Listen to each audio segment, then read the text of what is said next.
ஏன்னா அதிமுக பலவீனமா தோற்றம் அளிக்கிறாங்கன்னா அது பாஜகவுக்கும் சிக்கல் தான். ஏன்னா இந்த அலைன்ஸ்ல யார் ஸ்ட்ராங்கான பார்ட்டி? அதிமுக தான் ஸ்ட்ராங்கான பார்ட்டி. நிறைய ஓட்ஸ் அவங்க தான் கொண்டு வரணும். அவங்களுக்கு அரௌண்ட் 25% ஓட்ஸ் ஆவது கண்டிப்பா இருக்கும்னு நினைக்கிறேன் மினிமம். அப்படி இருக்கும்போது முக்கியமான ரோல் பிளே பண்ண போறது அதிமுக தான். ஸோ அவங்களுக்கு பிரச்சனையை கொடுத்து அவங்கள பலவீனப்படுத்துறதுன்றது அந்த அலைன்ஸுக்கு நல்லது கிடையாது. பட் இருந்தாலும் அதை தான் அவங்க பண்றாங்க. கம்யூனிஸ்டுகள் ஆக்சுவலாக என்ன பண்ணியிருக்கணும்னா, திமுக ஆட்சி எங்கெல்லாம் தவறு பண்ணுறாங்களோ அப்போ அவங்க திமுகவோட மோதல் போக்கில் ஈடுபடணும். இப்போ உங்களுக்கு சீட்ஸ் தேவை அப்படின்றதுக்காக எலெக்ஷனுக்கு முன்னாடி நீங்கள் திமுகவோட மோதல் போக்கை கடைபிடிக்கிறீங்க. இது ஒரு அவலமான ஒரு விஷயம்.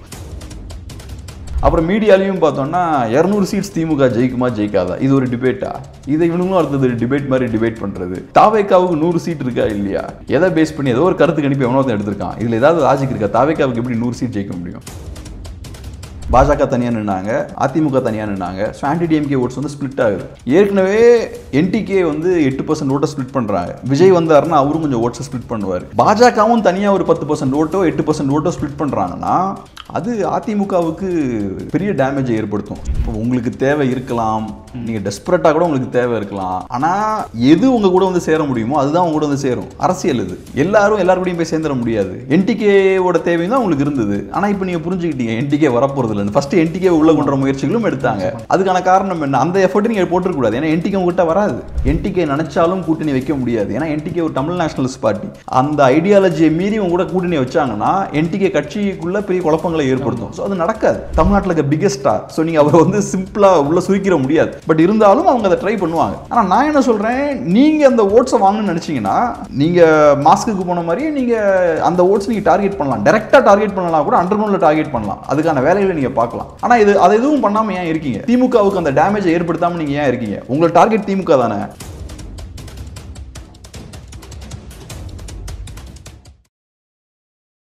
வள்ளுவம் தொலைக்காட்சி நேயர்களுக்கு வணக்கம். அரசியல் பேசு நிகழ்ச்சிக்கு உங்களை வரவேற்பதில் மகிழ்ச்சி. இந்த மூடி இணைந்திருக்கிறார் பத்திரிகையாளர் கேப்ரியல் அவர்கள். சார் வணக்கம். சார் வணக்கம். நல்லா இருக்கீங்களா? நல்லா இருக்கேன். நீங்க எப்படி இருக்கீங்க? நல்லா இருக்கேன் சார். கூடுதல் தொகுதி கேட்கும் சிபிஎம் கூட்டணி ஆட்சி தான் அப்படின்னு சொல்லும் அமித்ஷா. 2 பெரும் அணிகளுக்குமே இருக்கக்கூடிய சிக்கலாக இது பார்க்கப்படுது. கல யதார்த்தம் என்ன சார்? ஆமாம், இப்போ அமித்ஷா அவர்கள் இந்த மாதிரி கூட்டணி ஆட்சின்னு சொல்லும்போது அதுவும் ஸ்பெசிஃபிக்காக பாஜக அதிமுக கூட்டணி ஆட்சின்றார். அதிமுக பாஜக இல்லை, பாஜக அதிமுக கூட்டணி ஆட்சின்றாரு. அப்படி சொல்லும்போது கூட்டணிக்கு பிரச்சனைன்றதை விட அதிமுகவுக்கு அது பிரச்சனை. ஸோ அதிமுகவை பலவீனப்படுத்தி அவங்க ப்ரொஜெக்ட் பண்ணுறாங்க. அமித்ஷா அவர்கள் ஸ்டார்டிங்லேருந்தே அதிமுகவை கொஞ்சம் பலவீனமாக தான் ப்ரொஜெக்ட் பண்ண முயற்சி பண்ணுறாரு. சென்னையில் அவர் பேசும்போதும் இபிஎஸ் அவர்கள் எதுவும் பேசலை. அப்போவும் இதே விஷயத்த பேசுகிறாரு, கூட்டணி ஆட்சின்றது. அப்போவும் சிக்கலாகுது. அதுக்கப்புறம் ஸ்பெசிஃபிக்காக அந்த விஷயத்தை திருப்பி பேசுகிறாரு. ஸோ அவருக்கு தெரியும் பிரச்சனை வருதுன்னு தெரியும். பட் இருந்தாலும் அவர் பேசுகிறார். ஸோ பிஜேபி ஸ்ட்ராங்காக இருக்குது, டாமினண்ட்டாக இருக்குது அப்படின்ற ஒரு இமேஜை கிரியேட் பண்ணுறாரு. அதிமுகவுக்கு ஒரு பலவீனமான ஒரு தோற்றத்தை அவங்க ஏற்படுத்துகிறாங்க. அது உண்மையும் கூட தான். அதிமுக பலவீனமாக தான் இருக்காங்க. பட் எலெக்ஷனுக்கு முன்னாடி அதை பண்ண வேண்டிய தேவை அவங்களுக்கு இல்லை. ஏன்னா அதிமுக பலவீனமாக தோற்றம் அளிக்கிறாங்கன்னா அது பாஜகவுக்கும் சிக்கல் தான். ஏன்னா இந்த அலைன்ஸில் யார் ஸ்ட்ராங்கான பார்ட்டி? அதிமுக தான் ஸ்ட்ராங்கான பார்ட்டி. நிறைய ஓட்ஸ் அவங்க தான் கொண்டு வரணும். அவங்களுக்கு அரௌண்ட் 25% ஓட்ஸ் ஆவது கண்டிப்பாக இருக்கும்னு நினைக்கிறேன் மினிமம். அப்படி இருக்கும்போது முக்கியமான ரோல் பிளே பண்ண போகிறது அதிமுக தான். ஸோ அவங்களுக்கு பிரச்சனையை கொடுத்து அவங்கள பலவீனப்படுத்துறதுன்றது எனக்கு தெரியல, அந்த அலைன்ஸுக்கு நல்லது கிடையாது. பட் இருந்தாலும் அதை தான் அவங்க பண்ணுறாங்க. அதே போல் இப்போ நீங்கள் சொன்னது போல் அமித்ஷா அவர்கள் இதை செஞ்சதுக்கப்புறம் பேசினதுக்கப்புறம் அது ஒரு டிஸ்கஷனாக மாறுது. காங்கிரஸ் பார்ட்டிலையும் கூட்டணி ஆட்சி அப்படின்ற பேச்சுக்கள் வர ஆரம்பிக்குது. அப்புறம் விசிகேல பேசுகிறாங்க. அது நியாயமான ஒரு கோரிக்கையும் கூட தான். திராவிட கட்சிகள் கூட்டணி வைப்போம், ஆனால் ஆட்சி எங்கே ஆட்சியாக இருக்கும் அப்படின்ற ஒரு விஷயம் பண்ணுறாங்க இல்லையா? இப்படியே இருக்கக்கூடாது. ஜனநாயகத்துக்கு அது நல்லது கிடையாது. ஒரு டெமோக்ரஸியில் எல்லாருக்கும் ரெப்ரசன்டேஷன் வேணும். இப்போ விசிகே, கம்யூனிஸ்டுகள், காங்கிரஸ் எல்லா வாக்காளர்களும் இந்த கூட்டணிக்கு தான் வாக்களிக்கிறாங்க. அப்படி இருக்கும்போது அதிகாரத்தில் அவங்களுக்கு ரெப்ரசன்டேஷன் இருக்கணும் இல்லையா? ஒரு 10 மினிஸ்டர் இருக்காங்கன்னா இவங்களுக்கு ஒரு மினிஸ்டர் இருக்கணும். அதிகாரத்தில் அவங்க ஒரு பார்ட்டாக இருக்கணும். அப்போ தான் அவங்களுக்கு ஒரு பிரதிநிதித்துவம் கிடைக்கும். ஸோ அதனால் ஒரு ப்ராப்பரான டெமோக்ரஸியில் அது நல்ல விஷயம் தான், நல்ல ஒரு கோரிக்கை தான். பட் இந்த எலெக்ஷனை பொறுத்தளவில் திமுக ஜெயிச்சாங்கன்னா அது கூட்டணி ஆட்சியாக இருக்காதுன்னு தான் நான் பார்க்குறேன். ஏன்னா யாரும் பெருசாக புஷ் பண்ண மாட்டேங்கிறாங்க. ஈவன் திருமாவளவன் அவர்களே சொல்கிற விஷயம் என்ன, எங்களோட கோரிக்கை அதுதான், பட் இந்த எலெக்ஷனில் அது சாத்தியப்படாது அப்படின்ற மாதிரி சொல்கிறாங்க. பாஜக அதிமுக ஆட்சி அமைஞ்சதுன்னா மேபி அதுக்கான வாய்ப்பு இருக்குது. ஏன்னா அக்ரெசிவாக பேசுகிறாரு. ஃபஸ்ட் டைம் சென்னையில் அமித்ஷா கிட்ட கிளாரிஃபிகேஷன் கேட்குறாங்க. கூட்டணி ஆட்சியாக தான் இருக்குமா அப்படின்ற மாதிரி கேட்குறாங்க. அதுக்கு அமித்ஷா அவர்கள் வந்து அதெல்லாம் எலெக்ஷனுக்கு அப்புறம் பார்த்துக்கலான்றார். ஸோ நீங்கள் நிஜமாவே தெளிவுபடுத்தணும்னு நினச்சிருந்தீங்கன்னா தெளிவுபடுத்திருக்கலாம், அதெல்லாம் ஒன்றும் இல்லை, அது ஏதோ மிஸ்கம்யூனிகேஷன் ஆயிடுச்சுன்னு சொல்லலாம். ஸோ அவர் அப்படிலாம் சொல்லலை. அப்போ அதை வச்சு பார்க்கும்போது அதிமுகவுக்கு நெருக்கடி கொடுப்பாங்கன்ற மாதிரி தான் தோணுது. ஸோ அந்த வகையில் கூட்டணி ஆட்சி அப்படின்ற அந்த ஒரு டிமாண்ட் வந்து பெருசாக வந்துட்டுருக்கு. இது ஒரு சைடு. சிபிஐஎம் பண்ணுறது நேச்சுரலான விஷயம்தான். எலெக்ஷன் கிட்ட வரும்போது திமுகவுக்கு சில அழுத்தங்கள் போடணும், அழுத்தங்கள் போட்டு முடிந்த அளவுக்கு அதிகமான சீட்ஸ் வாங்கணும். இதை நான் பெரிய ஒரு விஷயமா பார்க்கல. அவங்க திமுக கூட்டணியிலேருந்து டெஃபினட்டாக என்ன ஆனாலும் வெளியே போக மாட்டாங்க. ஏன்னா அப்படி நிஜமாவே அவங்களுக்கு வெளியே போகலாம் அப்படின்ற இன்டென்ஷன் இருந்திருந்தா அவங்க அதிமுக கிட்ட முன்னாடியே நெருங்கியிருப்பாங்க. அதிமுக இப்போ தானே கூட்டணி வைக்கிறாங்க, 2 வருஷமா சும்மா தான் இருந்தாங்க, தனியாக தான் இருந்திருந்தாங்க. ஸோ நிஜமாவே உங்களுக்கு திமுக கூட்டணியிலேருந்து வெளில போகணுன்ற நோக்கம்லாம் இருந்திருந்தா நீங்கள் அப்போவே போய் சேர்ந்துருக்கலாம். ஸோ இவங்க என்ன பண்ணாலும் வெளில போக மாட்டாங்க. பட் இருந்தாலும் பப்ளிக்காக சில ப்ரெஷரை போடும்போது திமுக அதிகமாக கொடுக்குறாங்களோ இல்லையோ இருக்கிற சீட்ஸை கம்மி பண்ணாமல் இருப்பாங்க. அதுக்காகவாது இது யூஸ் ஆகும். ஸோ நேச்சுரலாக எப்பவும் பண்ணுற விஷயத்தை தான் அவங்க பண்ணுறாங்கன்னு பார்க்குறேன். சார், ஆனால் திமுகவுடைய செய்தி தொடர்பாளர் அவரும் சொல்லியிருக்காரு, சிபிஎம் தனிச்சு நின்னா எவ்வளோ வாக்கு வாங்குவீங்க, எவ்வளோ சீட்ஸ் கன்வெர்ட் ஆகுன்றதை யோசித்து பேசணுன்ற மாதிரி சொல்லியிருக்காரு. அதுக்கு வந்து சண்முகம் அவர்களும் சொல்லியிருக்காரு, அதிமுக பாஜக எந்த அளவுக்கு வரக்கூடாதுன்றதில் நாங்கள் உறுதியாக இருக்கோமோ அதே அளவுக்கு எங்களுக்கு கூடுதலான இடங்கள் வேணுன்றதில் நாங்கள் உறுதியாக இருக்கணும். இந்த மோதல் போக்கு அதிகமாகுமோ அப்படின்ற ஒரு கேள்வி. ஒரு அவலமான விஷயம் என்னென்னா, கம்யூனிஸ்டுகள் இப்போ நீங்கள் சொன்னது மாதிரி மோதல் போக்கில் இறங்குறாங்க திமுகவோட. எதனால இந்த மோதல் போக்கை கையில் எடுக்கிறாங்க? அவங்களுக்கு சீட்ஸ் அதிகப்படுத்தணும் அப்படின்றதுக்காக. ஸோ அவங்க கட்சியோட நலனுக்காக, அவங்க கட்சிக்கு சில லாபங்கள் வரணுன்றதுக்காக திமுகவோட மோதுறாங்க. கம்யூனிஸ்டுகள் ஆக்சுவலாக என்ன பண்ணியிருக்கணும்னா, திமுக ஆட்சி எங்கெல்லாம் தவறு பண்ணுறாங்களோ அப்போ அவங்க திமுகவோட மோதல் போக்கில் ஈடுபடணும். ஸோ நீங்கள் தமிழ்நாட்டு மக்களுக்காக நீங்கள் திமுகவோட மோதுனீங்கன்னா அது ரொம்ப நல்ல விஷயமா இருந்திருக்கும். பட் அன்ஃபார்ச்சுனேட்லி நீங்கள் தமிழ்நாட்டில் பெரிய பெரிய நிறைய பிரச்சனைகள்லாம் வரும்போது திமுக எதிர்த்து எதுவும் பண்ணாமல் இப்போ உங்களுக்கு சீட்ஸ் தேவை அப்படின்றதுக்காக எலெக்ஷனுக்கு முன்னாடி நீங்கள் திமுகவோட மோதல் போக்கை கடைபிடிக்கிறீங்க. இது ஒரு அவலமான ஒரு விஷயம். ரெண்டாவது, நீங்கள் சொன்ன அந்த திமுக கட்சிக்காரர் சொன்ன மாதிரி சிபிஐஎம்க்கு பெரிய ஆப்ஷன்ஸ் எதுவும் கிடையாது. இன்னொரு சைடில் பாஜகவும் அதிமுகவும் கூட்டணி வச்சுட்டாங்க. ஸோ நீங்கள் அந்த சைட் போக முடியாது. விஜய் ஒரு ஆப்ஷன். விஜய் கூட போனால் உங்களுக்கு 0 சீட்ஸ் கிடைக்கும். 0 சீட்ஸ் கிடைக்கும். டொனேஷன்லாம் கிடைக்காது. போன தடவை உங்களுக்கு டொனேஷன்லாம் கிடச்சிது இல்லையா, அந்த டொனேஷன்லாம் கிடைக்காது.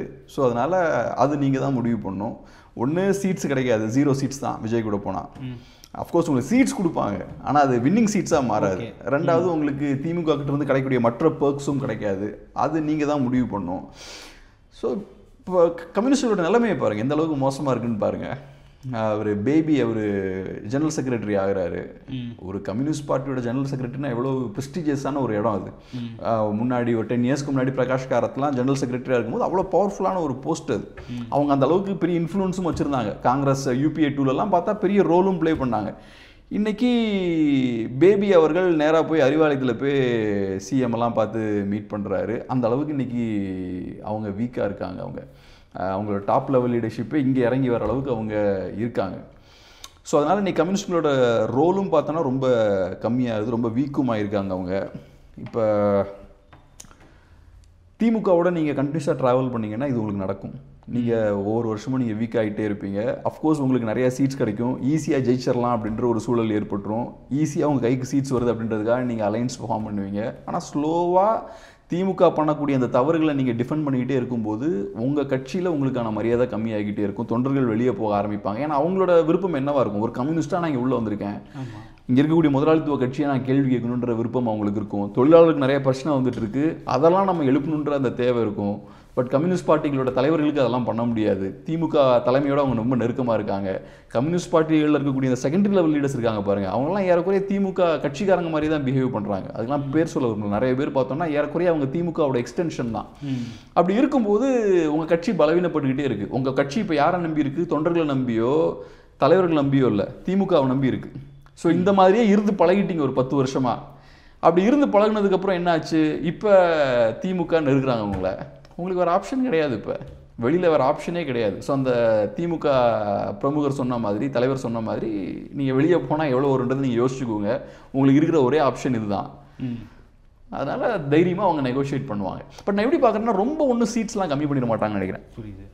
லைட்டாக வேணால் கம்மி பண்ணலாம், ரொம்பலாம் எதுவும் போட்டு பலவீனப்படுத்த மாட்டாங்க. ஏன்னா திமுக கூட்டணி ரொம்ப பலமாக இருக்கிற மாதிரியான ஒரு தோற்றம் ஏற்படணும்னா கூட்டணி கட்சிகள் சிறிய கட்சிகளும் ஸ்ட்ராங்காக இருக்கிற மாதிரியான ஒரு தோற்றம் அவசியம். அந்த தோற்றத்தை திமுகவும் உடைக்க முயற்சி பண்ண மாட்டாங்க, கம்யூனிஸ்டுகளும் அதை பாதுகாக்க தான் நினைப்பாங்க.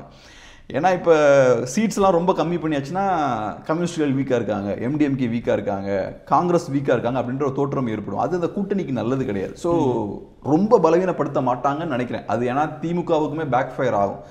இருக்கிறத அப்படியே ஓரளவுக்கு லைட்டாக வேணா கம்மி பண்ணுவாங்க, பட் ஓவரால் கொடுத்துருவாங்க தான் நினைக்கிறேன். பட் சிபிஎம் எதிர்பார்க்குற மாதிரி இன்க்ரீஸ்லாம் பெருசாக பண்ண முடியாது, அப்படி நெகோஷியேட் பண்ணுற இடத்துல அவங்க இல்லை. ஆனால் வந்து 200 சீட்ஸ் வந்து நாங்கள் வின் பண்ணுவோம், தனிச்சு திமுக மட்டும் 200 சீட்ஸ் வின் பண்ணோம்னு சொல்லிட்டு அவங்களுடைய நரேஷனாக அது இருக்குல்லங்க சார். ஆமாம், நரேஷன் அது என்ன காசாக பணமா? நம்ம பேசுகிறதுக்கு ஒன்றும் பெரிய வேல்யூ கிடையாது இல்லையா, என்ன வேணாலும் பேசலாம். இன்ஃபேக்ட் அது ரொம்ப அதிகமாக பேசுகிறாங்க அவங்க. 200 சீட் ஜெயிப்போம், 234 சீட் ஜெயிப்போம்னு பேசுகிறதா இருக்கலாம், 2.0 திராவிடம் 2.1 சொல்கிறதா இருக்கலாம். நாங்கள் ஸ்டாலின் அவர்களோட ஆட்சி 2வது தடவை நடக்கும், 7வது முறையாக ஆட்சி அமைச்சிருவோம், இப்படி பேசிக்கிட்டே இருக்க வேண்டிய அவசியம் இல்லை. உங்களுக்கு ஒரு வேலை இருக்குது. இப்போ வந்து நீங்கள் ஒரு ஜேர்னலிஸ்ட்டு, உங்கள் ஒர்க்கை பற்றி நீங்கள் பேசினா பெட்டர். நான் இந்த விஷயங்கள் பண்ணுவேன், இதுதான் நமக்கு நல்லது, இதெல்லாம் பண்ணால் மக்களுக்கு நல்லதுன்னு பேசலாம். அதை விட்டுட்டு நான் இந்த அவார்டு வாங்கிடுவேன், நான் அந்த அவார்டு வாங்கிடுவேன், நான் அதை ஜெயிச்சிருவேன், அப்படி பேசினா பிரோஜனம் இல்லைல்ல. ஸோ இப்போ அரசியல் கட்சிகள் இருக்காங்கன்னா அவங்களுக்கு சில ஃபங்க்ஷன்ஸ் இருக்குது, சில பணிகள் இருக்குது. அதை நாங்கள் கரெக்டாக பண்ணியிருக்கோம், இல்லை பண்ணாததை நாங்கள் கரெக்டாக செய்வோம், இந்தந்த சிக்கல்கள் இருக்குது, இதுக்கெல்லாம் சொல்யூஷன் இதெல்லாம் எங்களோட சாதனைகள், இதை நீங்கள் பேசுங்க, ஆக்கப்பூர்வமாக பேசுங்க. தமிழ் மக்களுக்கு இன்றைக்கி இந்தந்த பிரச்சனைகள் இருக்குது, அந்த பிரச்சனைகளுக்கு நாங்கள் இந்த வகையில் தீர்வாக இருப்போம், இதெல்லாம் நீங்கள் பேசலாம். பட் அதை விட்டுக்கிட்டு 200 சீட் ஜெயிப்போம், 236 சீட் ஜெயிப்போம், இதெல்லாம் எதுக்கு நீங்கள் பேசிட்டீங்க? இதனால் நமக்கு என்ன பிரயோஜனம்? நீங்கள் ஜெயிச்சா எனக்கு என்ன, ஜெயிக்கலாம் எனக்கு என்ன? ஆனால் நீங்கள் என்ன பண்ண போகிறீங்க, என்ன பண்ணியிருக்கீங்க, என்ன திட்டங்கள் வச்சுருக்கீங்க, அதை நீங்கள் பேசுங்க. பட் அன்ஃபார்ச்சுனேட்லி நம்ம பொலிட்டிக்ஸே பார்த்தோன்னா இப்போ இந்த மாதிரி ஆகிப்போச்சு. இன்னொரு சைடில் பார்த்தோன்னா விஜய் டீம் பார்த்தோன்னா எங்ககிட்ட 20% ஓட்டு இருக்குது, 25% ஓட்டு இருக்குது, நாங்கள் 100 சீட்ஸ் நாங்கள் ஜெயிச்சிருவோம், இன்டெலிஜென்ஸ் ரிப்போர்ட் அப்படி வருது, ஏகப்பட்ட கதைகளை பேசுகிறாங்க, சி ஓட்டர் ரிப்போர்ட் அப்படி வருதுன்றாங்க. அது டிபேட்டே கிடையாது. நீ என்ன பண்ணியிருக்கீங்க, நீங்கள் அதை சொல்லுங்கள். அதை சொல்லாமல் இந்த மாதிரி சூப்பர்ஃபிஷியலான விஷயங்கள் பேசுகிறது, அதை டிவியில் டிபேட்டும் ஆக்கிடுறாங்க. இப்போ இந்த கட்சிகள் நினச்சாங்கன்னா மீடியாவில் பெரிய ஹோல்டு இருக்குது அவங்களுக்கு, பணத்தை இறக்குனா மீடியாவில் நீங்கள் சில விஷயங்களை கொண்டு வந்துடலாம். அப்புறம் மீடியாலையும் பார்த்தோன்னா 200 சீட்ஸ் திமுக ஜெயிக்குமா ஜெயிக்காதா, இது ஒரு டிபேட்டா? இதை இவனுங்களும் அடுத்தது டிபேட் மாதிரி டிபேட் பண்ணுறது. அப்புறம் தாவேக்காவுக்கு 100 சீட் இருக்கா இல்லையா, எதை பேஸ் பண்ணி ஏதோ ஒரு கருத்து கணிப்பு எவனோ தான் எடுத்திருக்கான், இதில் ஏதாவது லாஜிக் இருக்கா? தாவேக்காவுக்கு எப்படி 100 சீட் ஜெயிக்க முடியும் ஃபர்ஸ்ட் எலெக்ஷனில்? ஏதோ ஒரு அதை டிபேட் பண்ணுறாங்க. நீங்கள் ஒரு நம்பர் ஆக்சுவலாக இருக்குன்னா அதை டிபேட் பண்ணலாம், இதில் எதுவுமே இல்லை, ஒரு கருத்து கணிப்பு முடிவு வச்சு நீங்கள் டிபேட் பண்ணுறீங்க. அது அந்த டிபேட்டில் எந்த பிரயோஜனமும் கிடையாது, கம்ப்ளீட் வேஸ்ட் ஆஃப் டைம் அது. அதனால தான் சேகர் குப்தா மாதிரியான முக்கியமான பத்திரிகையாளர்கள்லாம் இந்த மாதிரி கருத்து கணிப்பு முடிவுகளை பேஸ் பண்ணி அவங்க டிபேட்டே பண்ணுறதில்ல. இன்ஃபேக்ட் பிரணவ் ராயெல்லாம் அதை ஸ்டாப் பண்ணிட்டார், கருத்து கணிப்பு எடுக்கிற இந்த பிஸ்னஸே அவர் ஸ்டாப் பண்ணிட்டார். ஏன்னா இது ஒரு கம்ப்ளீட் பெரிய ஒரு பிஸ்னஸாக மாறிடுச்சு அப்படின்ட்டு. அதனால் நமக்கு மக்களுக்கு நீங்கள் என்ன பண்ணியிருக்கீங்க அப்படின்றது தான் முக்கியம், அதை தான் நம்ம பேசணும். இவங்க பேசுகிற விஷயம் நமக்கு தேவையில்லை. 200+லாம் புரியுது சார். சார், சிபிஎம் தலைவர் சண்முகம் அவர்கள் வந்து சொல்லியிருந்தார், தோழமை கட்சியாக திமுகவை நாங்கள் எந்தெந்த இடத்துல எதிர்க்கணுமோ அந்தந்த இடத்துல நாங்கள் வலுவாக எதிர்த்துருக்கோம், அதே போல் தோழமை கட்சியாக எங்களுக்கு வந்து கூடுதல் சீட் கொடுங்கன்னு சொல்லிட்டு கேட்குறது எங்களுடைய உரிமை அப்படின்னு சொல்லிட்டு பேசியிருக்காரு. இப்போ கஸ்டூரி டெத் நடந்தது, பெனிக்ஸ் ஜெயராஜ், அப்போ சிபிஎம் என்னெல்லாம் பேசினாங்க, இப்போ திமுக என்னெல்லாம் பேசினாங்க. இப்போ கஸ்டூரி டெத் நடக்குதா நடக்கலையா? நடந்துட்டு தான் இருக்குது. இப்போ அதே மாதிரி இப்போ ஏன் பேசலை? நீங்கள் தோழமை கட்சியாக நீங்கள் திமுக மேலே அழுத்தம் போட்டுருக்கணும்ல.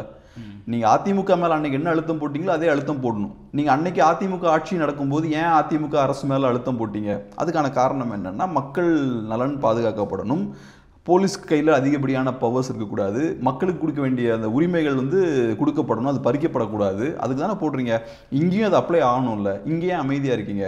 சரி, கள்ளச்சாராய மரணங்கள் நடந்தது, எவ்வளோ பேர் இறந்துருக்காங்க, இதெல்லாம் சாதாரண விஷயமே கிடையாது. நீங்கள் என்ன பண்ணிட்டீங்க? அதுக்கு எதிராக நீங்கள் என்ன பண்ணியிருக்கணும்? ஒரு கம்யூனிஸ்டோட வேலை என்ன? அதை பண்ணீங்களா நீங்கள் கரெக்டாக? அதை ஒரு பெரிய இஷ்யூவாக மாற்றிருக்கணும், போராட்டங்கள் நடத்திருக்கணும், அதை நடத்துனீங்களா? டாஸ்மாக் ஸ்கேம் நம்ம எல்லாருக்கும் தெரியும். சரி, டாஸ்மாக் ஸ்கேம் இருக்கா இல்லையான்றதெல்லாம் செகண்டரி, ஆனால் ஊழல் அங்கே இருக்குது, அது எல்லாருக்கும் தெரியும். ஆனால் நீங்கள் என்ன பண்ணியிருக்கீங்க? இன்றைக்கி தெருக்கு தெரு டாஸ்மாக் அவுட்லெட்ஸ்லாம் இருக்குது.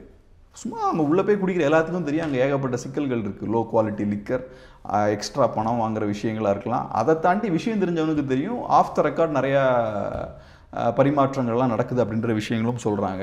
பிடிஆர் அவர்களே சொல்கிறாரு. அவருக்கு திமுக கட்சியில் இருக்கிற பிடிஆர் சொல்கிற விஷயத்தை நீங்கள் சொல்ல முடியாதா? அதுக்கு எதிராக நீங்கள் பேச முடியாதா? செயல்பாடுகளில் ஈடுபட முடியாதா? எவ்வளவோ இஷ்யூஸ் இருக்குங்க. இன்றைக்கி டிரான்ஸ்போர்ட் ஒர்க்கர்ஸ் எடுத்துக்கோங்க, அவங்களுக்கு எவ்வளோ பிரச்சனைகள் இருக்குது. அது உங்களோட கோர் ஏரியா, உங்களோட டொமைன். அது தொழிலாளர்களோட நலனை பாதுகாக்கிறது தான் உங்கள் வேலை. இன்றைக்கி அவங்ககிட்டலாம் நீங்கள் பேசுனீங்கன்னா கதறுவாங்க, ஏகப்பட்ட பிரச்சனைகள் இருக்காங்க. அதை நீங்கள் என்ன பண்ணிட்டீங்க? டீச்சர்ஸோட பிரச்சனை, இன்றைக்கி டெம்பரரி டீச்சர்ஸ் இருக்காங்க, டீச்சிங் ஃபேக்கல்ட்டி இருக்காங்க, அவங்களுக்கு என்னென்ன பிரச்சனைகள் இருக்குது யூனிவர்சிட்டிஸில், என்ன இஷ்யூஸ்லாம் நீங்கள் கையில் எடுத்துருக்கீங்க. ஸோ உங்களோட கோர் சப்போர்ட்டர்ஸ், நீங்கள் தொழிலாளர்களுக்காக தான் நீங்கள் நிற்கணும். அதையே நீங்கள் பண்ணல. நீங்கள் எப்படி இதை மாதிரி சொல்லலாம்? நீங்கள் நாங்கள் திமுகவுக்கு எதிராக குரல் கொடுத்தோம், ஒன்றுமே கொடுக்கல. சாம்சங் தொழிலாளர் பிரச்சனைகள்லாம் சிபிஎம்மோட குரல் ரொம்ப வலுவான குரலாக இருந்தது. அது ஒரு இன்சிடென்ட்னு சொல்லலாம். பட் அதுவும் நீங்கள் கடைசியில் காம்ப்ரமைஸ் தான் ஆயிருக்கீங்க. ஆனால் அது ஒரு இன்சிடென்ட் தான், அது ஒரு சின்ன ஒரு இண்டஸ்ட்ரி சார்ந்த ஒரு விஷயம். பட் நான் சொன்னேன் இவ்வளோ விஷயங்கள் இருக்கு. டாக்டர்ஸுக்கு பிரச்சனை இருக்குது, டிரான்ஸ்போர்ட் ஒர்க்கர்ஸுக்கு பிரச்சனை இருக்குது, டீச்சர்ஸுக்கு பிரச்சனை இருக்குது, அதுபோக வேறு நிறைய சிக்கல்கள் இருக்குது. திமுகவில் ஏகப்பட்ட கரப்ஷன் இருக்குது. கம்யூனிஸ்டுகள்லாம் ஒரு காலத்தில் இது நாம் தான் ஒரு முன்னாடி சில விஷயங்கள் கூட பேசியிருந்தேன். இப்போ வெற்றிமாறனோட அந்த விடுதலை படத்துலலாம் கம்யூனிஸ்டுகள் தான் அவங்கலாம். அவங்க என்ன மாதிரியான வாழ்க்கை வாழ்ந்தாங்க, நீங்கள் என்ன மாதிரியான வாழ்க்கை வாழ்ந்துட்டுருக்கீங்க? அவங்க எவ்வளோ வீரியத்தோட செல்ஃப்லெஸ்ஸாக எப்படி ஒர்க் பண்ணுறாங்க, மக்களுக்காக எப்படி பணியாற்றுனாங்க. அவங்க இல்லை எனக்கு சீட்ஸ் வேணும் அப்படின்னு நான் செயல்பட்டாங்க. அவங்களோட அரசியல் செயல்பாடுகளே வேறு மாதிரி இருந்தது. நீங்கள் உங்களோட ஃபுல் டார்கெட் சீட்ஸ் வேணும், ஜெயிக்கணும். உங்கள் கட்சியில் சீட் வாங்கி பழகினவங்கலாம் உங்கள் கட்சியை விட உங்கள் கட்சிக்கு சீட் கொடுத்துருக்காங்க பாருங்கள் திமுக, அவங்க மேலே தான் அதிக மரியாதை வச்சுருக்காங்க. கம்யூனிஸ்ட் பார்ட்டிலாம் செகண்டரி தான். அவங்கெல்லாம் அங்கே குட் புக்ஸில் இருக்கணுன்றது அவங்களோட ஏமாக இருக்குது. அவங்க வசதிக்கு ஏற்ற மாதிரி தான் பேசுகிறதெல்லாம். தமிழர் நாகரிகம் திராவிட நாகரிகமாயிரும் இல்லையா? அதனால் இந்த நிலைமைக்கு வந்து கம்யூனிஸ்டுகள் இருக்கிறதே பெரிய ஒரு அவலம் தான். எனக்கு தெரிஞ்ச கம்யூனிஸ்டுக்குள்ள டைம்லாம் முடிஞ்சது. இங்கே மட்டும் இல்லை, வேர்ல்டு ஃபுல்லாக கம்யூனிசம் அப்படின்ற கான்செப்டும் உடஞ்சிருச்சு. இங்கே இருக்கக்கூடிய கம்யூனிஸ்ட் பார்ட்டிகள் கம்யூனிஸ்ட் பார்ட்டிஸாகவும் இல்லை, அவங்கெல்லாம் ஏறக்குறைய முதலாளித்துவ கட்சிகள் தான் அவங்க. பட் எனக்கு தெரிஞ்ச அவங்க இந்தியாவிலேயே அவங்களோட அந்த சாப்டர் முடிஞ்சிச்சுன்னு நினைக்கிறேன். கம்யூனிஸ்டோட சாப்டரே முடிஞ்சிச்சுன்னு சொல்கிறீங்க. பயங்கர வீக்காக இருக்காங்க. இன்றைக்கி என்ன இருக்காங்க அவங்க? இன்றைக்கி திமுக இல்லைனா கம்யூனிஸ்டுகளுக்கு ஒரு சீட் கிடையாதுங்க. சிபிஐஎம்க்குலாம் ஒரு பாயிண்டில் எவ்வளோ பவர்ஃபுல்லாக இருந்தாங்க. யூபிஏ கவர்மெண்ட்லாம் நடக்கும்போது கம்யூனிஸ்டுகள் எவ்வளோ ஸ்ட்ராங்காக இருந்தாங்க. அது கூட நான் பெரிய ஸ்ட்ராங்குன்னு பார்க்கல. 90ஸ்க்கு முன்னாடிலாம் அவங்க மேபி பெரிய சீட்ஸ்லாம் ஜெயிக்கலனா கூட கிரவுண்டில் அவங்களுக்கு கேடர் பேஸ் இருக்கும், ஆக்டிவிட்டீஸ் நிறையா இருக்கும். போராட்டம் பண்ணுறதுனாலே கம்யூனிஸ்டுகள் தான் அப்படின்ற ஒரு சூழல் இருந்தது. காலேஜ்லலாம் வைப்ரண்ட்டாக டிபேட்ஸ் நடக்கும், டிஸ்கஷன்ஸ் நடக்கும், ஸ்டூடெண்ட்ஸோட ப்ரெசன்ஸ் இருக்கும். எல்லா இடத்துலையும் கம்யூனிஸ்டுகளோட அந்த இன்ஃப்ளூயன்ஸ் வந்து பயங்கரமாக இருக்கும். அதுக்கப்புறம் சோவியட் கொலாப்ஸு, அப்புறம் இங்கேயும் பார்த்தோன்னா கம்ப்ளீட்டாக காம்ப்ரமைஸ் ஆகிட்டாங்க. அவங்களோட கொள்கையெல்லாம் தூக்கி போட்டுட்டு எல்லா கட்சிகளோடையும் அவங்க கூட்டணி வச்சுக்கிட்டாங்க. அதுக்கு நிறைய சாக்குப்போக்குகள் சொல்லுவாங்க, நாங்கள் பிஜேபியை கவுண்டர் பண்ணுறோம் அது இதுன்னு. ஆனால் அதெல்லாம் காரணம் கிடையாது. நீங்கள் பிஜேபியை கவுண்டர் பண்ணுறதுக்கு போய் ஒரு முதலாளித்துவ கட்சியோட தான் போய் கூட்டணி வைக்கணும்னா அப்புறம் எது கம்யூனிசம்? முதலாளித்துவ கட்சியே போதுமே, திமுகவே போதுமே, காங்கிரஸே போதுமே, நீங்கள் எதுக்கு அங்கே போய் சேர்ந்து வேலை பாருங்கள்? நீங்கள் ஒரு கம்யூனிஸ்டாக நீங்கள் என்ன பண்ணணும்? மக்கள்கிட்ட போய் அதை போய் பேசணும், மக்களை ஒருங்கிணைக்கணும், அதுதான் உங்கள் வேலை. அதை விட்டுட்டு இல்லை நாங்கள் பிஜேபியை கவுண்டர் பண்ணுறதுக்காக நாங்கள் அங்கே போகிறோம் அப்படின்னா அதுக்கு நீங்கள் எதுக்கு? கம்யூனிசம் எதுக்கு? டாஸ் கேபிட்டல் எதுக்கு? கால் மார்க்ஸ் எதுக்கு? அதெல்லாம் தேவை கிடையாது. ஸோ அதனால் அந்த ஐடியாலஜியே இப்போ ரொம்ப டைல்யூட் ஆகி போச்சு. கம்யூனிஸ்டுகளுக்கான அந்த தேவையும் பார்த்தோன்னா சொசைட்டியில் ரொம்ப கம்மியாகிட்டு இருக்கு. ஃபேக்ட்ஸை வச்சு பார்த்தாலே அவங்களோட ஓட் ஷேர், அவங்களோட இன்ஃப்ளூயன்ஸ் எல்லாமே டிராஸ்டிக்காக கம்மியாயிருச்சு. இன்றைக்கி அவங்க திமுக இல்லைனா கம்யூனிஸ்டுகள் ஒன்றும் கிடையாது தமிழ்நாட்டில். திமுகவுடைய அந்த செய்தி தொடர்பாளருடைய பேச்சுக்கு எதிர்வினை ஆற்றும் விதமாக 2021 தேர்தலை மட்டுமே நீங்கள் கணக்கு வச்சு எங்களுடைய வாக்கு சதவீதத்தை, எங்களுடைய பலத்தை நீங்கள் தீர்மானிக்கக்கூடாது.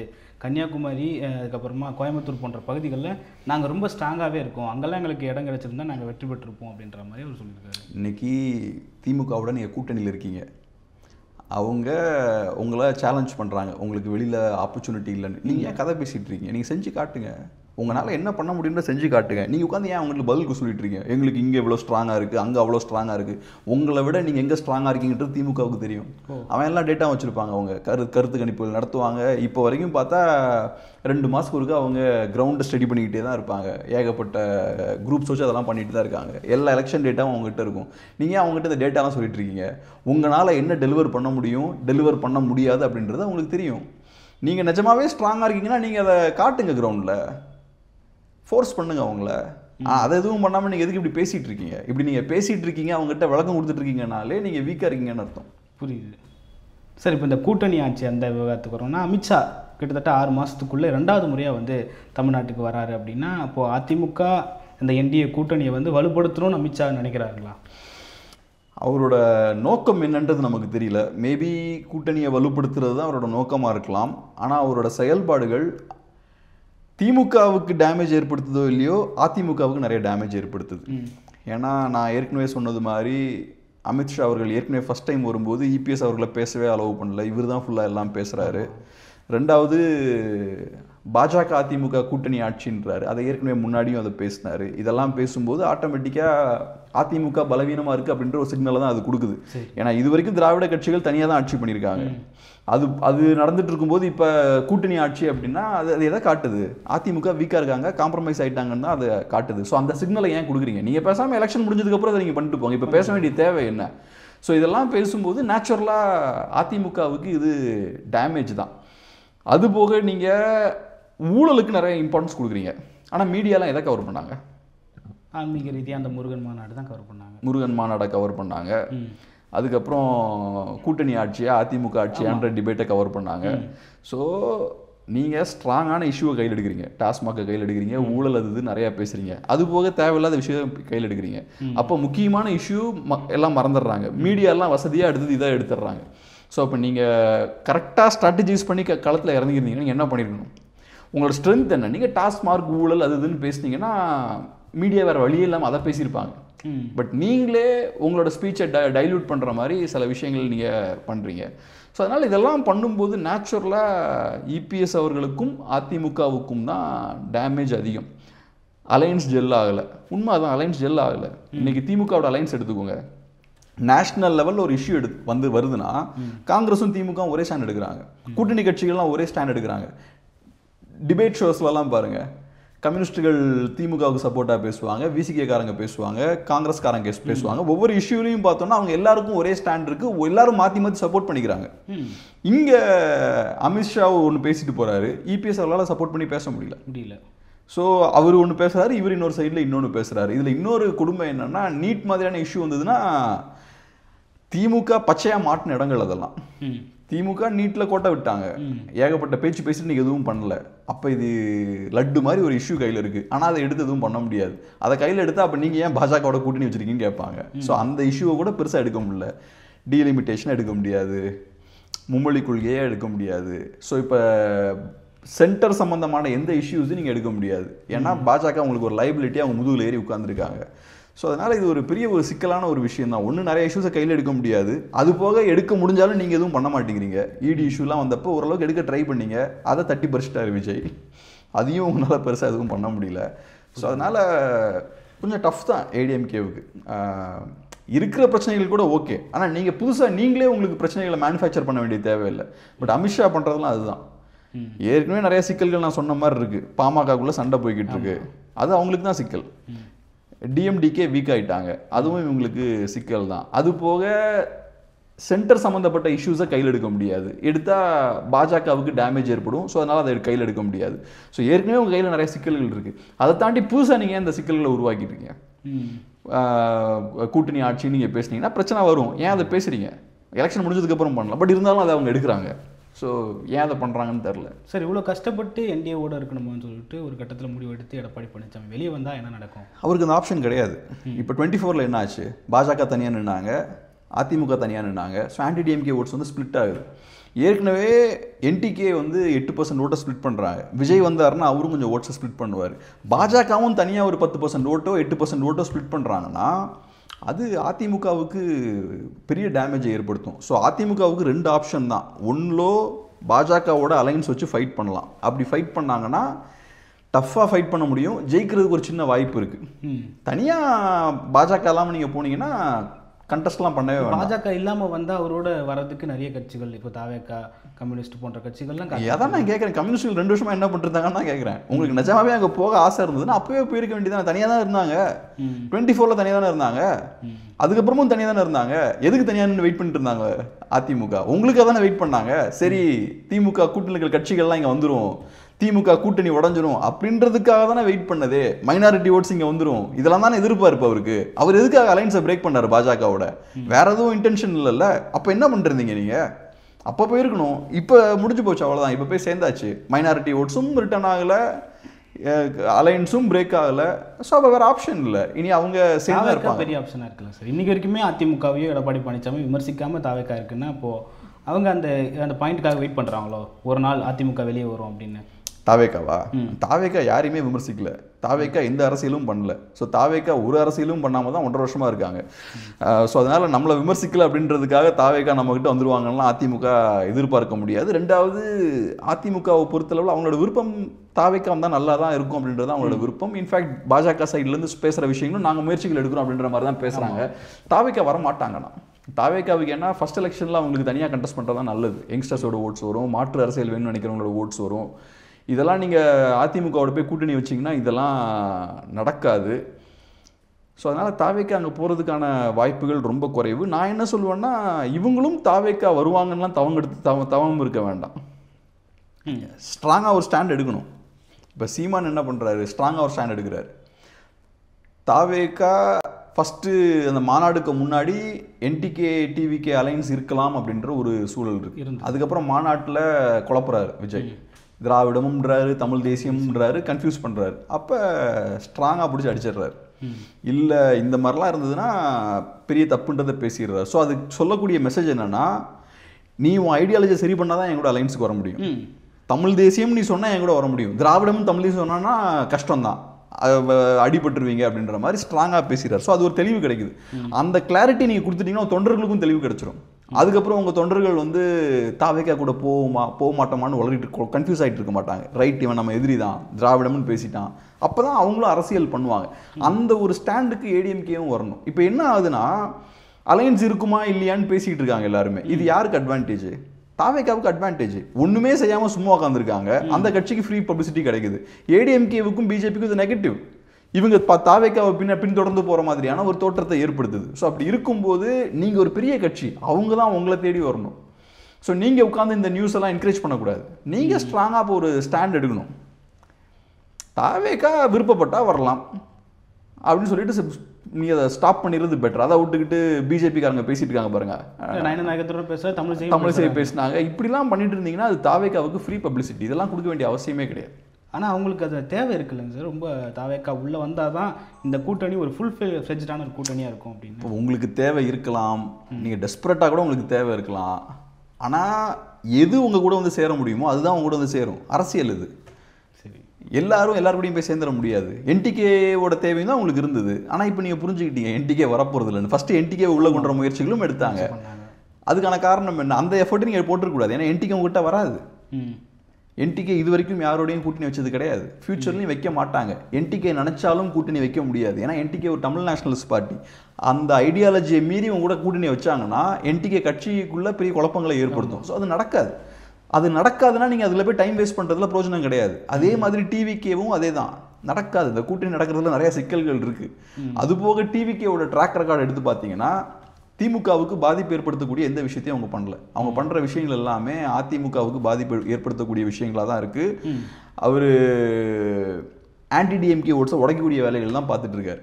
அப்படி இருக்கும்போது அவரை தூக்கி நீங்கள் உள்ளே கொண்டு வரதெல்லாம் கஷ்டம். டிஎம்கே ஓட்ஸை வந்து கொஞ்சம் ஸ்ப்ளிட் பண்ணுறாரு விஜய். அப்படி டிஎம்கே ஓட்ஸ்லாம் அவர் எதுவும் ஸ்ப்ளிட் பண்ண போகிறது கிடையாது. மைனாரிட்டி ஓட்ஸு, இஸ்லாமியர்களோட வாக்குகள் ஒன்று கிளியராக புரிஞ்சுப்போம். இப்போ மைனாரிட்டிஸை பொறுத்தளவில் மைனாரிட்டிஸ் எப்போவுமே உலகம் முழுக்க அவங்க பொலிட்டிக்கலாக ரொம்ப விஜிலண்ட்டாக இருப்பாங்க. ஏன்னா மைனாரிட்டிஸுக்கு தெரியும் நம்ம ஏதாவது தப்பாக பண்ணோன்னா நமக்கு சிக்கல்கள் வரும்னு தெரியும். குறிப்பாக தமிழ்நாட்டில் இருக்கக்கூடிய முஸ்லீம்ஸும் சரி, இந்தியா ஃபுல்லாக இருக்கக்கூடிய முஸ்லீம்ஸும் தெரியும், அவங்களுக்கு நல்லா தெரியும். பாஜக தான் நம்மளோட சிங்கிள் டார்கெட். ஸோ நீங்களே சொல்லுங்கள், பாஜக வீழ்த்தணும்னா யாருக்கு ஓட் போடணும்? முஸ்லீம்ஸ் டிஎம்கேவுக்கு தான். அது காரணம் என்ன? டிஎம்கே ரொம்ப சுத்தமான பார்ட்டின்றது கிடையாது. காங்கிரஸ் பார்ட்டியோட அலைன்ஸ் வச்சிருக்காங்க, இந்தியா அலைன்ஸில் இருக்காங்க. ஸோ இந்தியா அலைன்ஸ்னால தான், இந்தியா அலைன்ஸாலையும் காங்கிரஸாலையும் தான் பாஜகவை நேஷனல் லெவலில் கவுண்டர் பண்ண முடியும். ஸோ அதனால முஸ்லீம் ஓட்ஸ் டெஃபினட்டாக வராது. இப்போ உங்களுக்கு இருக்கிற ஒரே ஆப்ஷன் வந்து கிறிஸ்டின் ஓட்ஸ் தான். கிறிஸ்டின் ஓட்ஸ் பொறுத்தளவில் கொஞ்சம் ஷிஃப்ட் ஆவாங்க. கேரளாவில் அவங்க பாஜகவுக்கே ஓட் போட்டிருக்காங்க நிறையா. இதே மாதிரி கன்னியாகுமரி மாவட்டத்துலையும் 2014 பார்த்தோம்னா கணிசமான கிறிஸ்துவ வாக்குகள் பாஜகவுக்கு போச்சு. கோவாலையும் அதே மாதிரி தான். ஸோ கிறிஸ்டின் ஓட்ஸ் பார்த்தோம்னா கொஞ்சம் ஷிஃப்ட் ஆகிறத நம்ம பார்க்க முடியுது. ஆனால் விஜய் கிறிஸ்டின் ஓட்ஸை ஃபோக்கஸ் பண்ணல. ஏன் ஃபோக்கஸ் பண்ணணும்? நீங்கள் அவர்கிட்ட தான் கேட்கணும். முஸ்லீம் ஓட்ஸ் எப்படியும் ட்ரான்ஸ்ஃபர் ஆகாது. ஆனால் நீ முஸ்லீம் ஓட்ஸில் போய் முஸ்லீம்ஸை டார்கெட் பண்ணி எஃபோர்ட் போடுற, வராதுன்னு தெரிஞ்சு எஃபோர்ட் போடுற. கிறிஸ்டின் ஓட்ஸ் வரதுக்கான வாய்ப்பு இருக்குது. ஆனால் நீங்கள் ஏன் கிறிஸ்டின் ஓட்ஸை டார்கெட் பண்ண மாட்டேங்கிறீங்க? ஒருவேளை இயற்கையாக வந்துடும் அதுவே தானா அப்படின்னு யோசிக்கிறேன். நீங்கள் ஆக்ஷன் எடுக்கணும் இல்லைங்க, சும்மா இயற்கையாக எதுவும் நடக்காது. உங்களுக்கு கிறிஸ்டின் ஓட்ஸ் வேணும்னா நீ கிறிஸ்டின் ஓட்ஸை டார்கெட் பண்ணணும். திமுக கையில் கிறிஸ்டின் ஓட்ஸ் இருக்குது, ஏன் நீ அதை டார்கெட் பண்ணாமல் இருக்கீங்க? நீங்கள் டார்கெட் பண்ணிங்கன்னா திமுகவுக்கு டேமேஜ் ஏற்படும். ஆனால் அவர் கிறிஸ்டின் ஓட்ஸை டார்கெட் பண்ணல, முஸ்லீம் ஓட்ஸை மட்டும் தான் டார்கெட் பண்ணுறாரு. இல்லை அதுக்கு பின்னாடி திமுக வந்து டிஸ்டர்ப் பண்ணக்கூடாதுன்னு விஜய் நினைக்கிறாருங்களா? தெரில. அவர் ஏதோ ஒரு வகையில் திமுகவுக்கு டேமேஜ் ஏற்படுத்துகிற எந்த விஷயமும் பண்ண மாட்டேங்கிறாரு. ஆனால் இது ஒன்று கிளியராக சொல்கிறேன், ஆனால் பாஜக அந்த வேலையை பார்ப்பாங்க. பாஜக விஜயை ஒரு கிறிஸ்டினா பிராண்ட் பண்ணுவாங்க. விஜயை கிறிஸ்டினா பிராண்ட் பண்ணியாச்சுன்னா ஒரு 4-5 பேரை உள்ள இறக்கி விட்டு கிறிஸ்தவர்களுக்கான ஒரு பிரதிநிதி விருதான்ற மாதிரியான ஒரு இமேஜை ஏற்படுத்தியாச்சுன்னா சார் ஆதவர்ஜன் கிறிஸ்டின் தான். அப்புறமா ஜான் ஆரோக்கியம் இன்னைக்கு நியூஸ்லலாம் பார்க்குறேனே, கிறிஸ்தவர்களோட வாக்கு வந்து விஜய் குறி வைக்கிறார், அதை கவுண்டர் பண்ணுறது திமுக என்னமோ பண்ணுறாங்க. அது உண்மை கிடையாது. அதெல்லாம் அதை வந்து பிஜேபி அந்த மாதிரியான நரேட்டிவை பில்ட் பண்ண ட்ரை பண்ணுறாங்க. அந்த மாதிரியான நரேட்டிவை பிஜேபி கிரியேட் பண்ணாங்கன்னா விஜய் கிறிஸ்டினுக்கான ஆள் அப்படின்ற விஷயத்தை கொண்டு வந்துட்டாங்கன்னா திமுகவுக்கு டேமேஜ் ஏற்படுத்துவார். பெருசாக ஹிந்து ஓட்ஸ் அவர் உள்ளே கொண்டு வர மாட்டார் அப்படின்ற ஒரு முயற்சி தான். அது பெருசாக எடுபடாது. ஏன்னா விஜய் வந்து ஒரு பேன் தமிழ்நாடு ஃபிகர். அவர் தமிழ்நாட்டில் இருக்க பிக்கெஸ்ட் ஸ்டார். ஸோ நீங்கள் அவரை வந்து சிம்பிளாக உள்ளே சுருக்கிட முடியாது. பட் இருந்தாலும் அவங்க அதை ட்ரை பண்ணுவாங்க. ஆனால் நான் என்ன சொல்கிறேன், நீங்கள் அந்த ஓட்ஸை வாங்கணும்னு நினச்சிங்கன்னா நீங்கள் மாஸ்க்குக்கு போன மாதிரி நீங்கள் அந்த ஓட்ஸ் நீங்கள் டார்கெட் பண்ணலாம். டேரெக்டாக டார்கெட் பண்ணலாம், கூட அண்டர்கிரவுண்டில் டார்கெட் பண்ணலாம். அதுக்கான வேலைகளை நீங்கள் பார்க்கலாம். ஆனால் அதை எதுவும் பண்ணாமல் ஏன் இருக்கீங்க? திமுகவுக்கு அந்த டேமேஜை ஏற்படுத்தாமல் நீங்கள் ஏன் இருக்கீங்க? உங்களோட டார்கெட் திமுக தானே. அப்போ திமுகவோட வீக் ஸ்பாட் அதுதான். புரியுது சார். நடப்பு கால அரசியல் குறித்து விவாதிக்கிறேன். நன்றி. மட்டும் ஒரு காலம் சந்திப்போம். நன்றி. நன்றி.